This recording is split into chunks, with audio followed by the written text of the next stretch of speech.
The funding in question was a nearly $12 million grant from the Federal Emergency Management Agency's Building Resilient Infrastructure and Communities, or BRIC program. In an email obtained by CBS 6, the Virginia Department of Emergency Management, or VDEM, told city officials about the loss on Friday and said it was part of the Trump administration's broader move to shut down the program and canceling all grants that hadn't already been given out.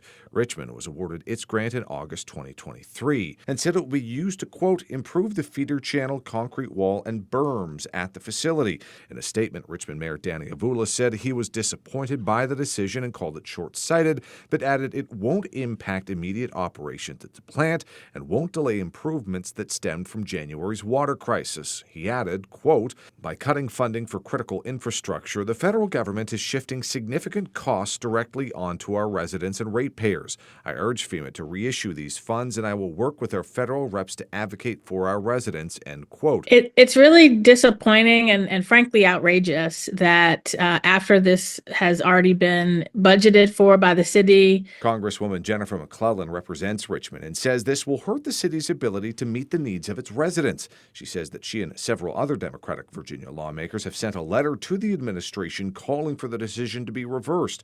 The water crisis eventually spread beyond the city and impacted surrounding counties, including areas represented by Republican Congressman Rob Wittman. In a statement, he said the crisis was devastating and added, quote, we must secure funding for the Richmond water treatment plant's overdue upgrades, which is why I plan to speak with the administration to highlight this urgent need in our community and work to find a solution for these critical upgrades, end quote. In a news release on April 4th, when FEMA announced the closure of the BRIC program, it said it was, quote, yet another example of a wasteful and ineffective FEMA program that was more concerned with political agendas than helping Americans affected by disasters, end quote. McClellan calls this a narrow view. They seem to only be looking at whether something is in direct response to a natural disaster, but it's much better to prevent a disaster than to respond to it. It's much cheaper.